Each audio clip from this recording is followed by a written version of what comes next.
Hello Sonic Crafters! Welcome back to another video. Today I've got a cool force and Jasper is just looking at me like, what the fuck are you doing? Just look at him. He's just looking. He's just so weirded out by me. Yes, I know. Anyway, let's get to the point of video. Sonic. Yeah. So, the basic gameplay is the same.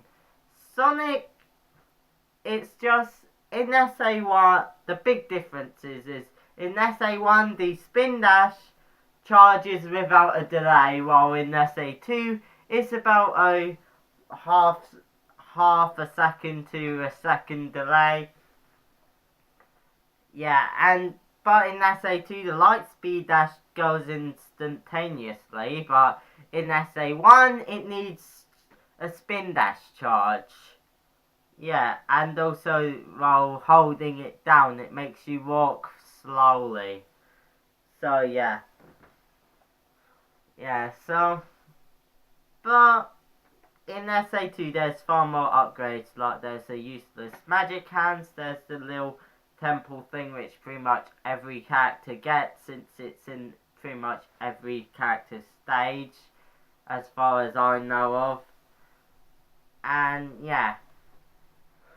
So, yeah, oh yeah, you get the fire somersault, which allows you to break the metallic crates, which is the same ability as every other character gets. Just some variation of, hey look, now you can break these fucking crates!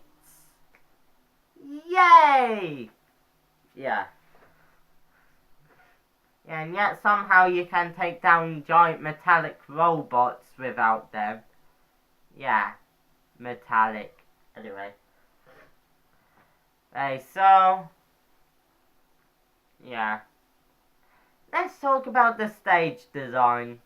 So, the stage design incorporates both of, well, the character's full abilities. No, it's not really that hard to do. Like, you know, in SA2 there's these running sections, and then there's these ring dash paths. So if you can do it quick enough, you can get to an alternate route, or just not die on the level they're required on. That works too. What are you looking at? So, anyway. Why do I keep saying anyway? Am I looking at me? So, yeah, in SA2 the levels are much better designed, in my opinion at least. Like, you know, they are quite vast, they do go on for longer, generally. There's some which don't go on as far long as the other ones, yeah. So, yeah. Sonic. Why can't I describe it?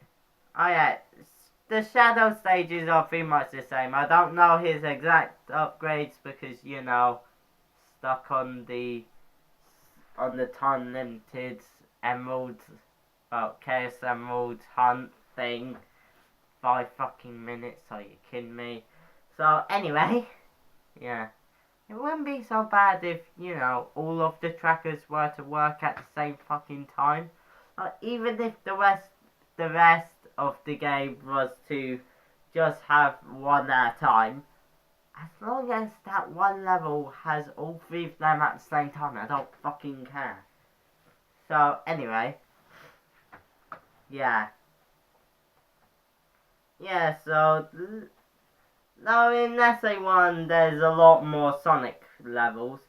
You know, there's almost as many Sonic levels, about, well, Sonic and Shadow levels. There's about either around 7 to 9 levels, while in SA1 there's 10 Sonic levels plus 5 Tails levels, and Tails plays like Sonic.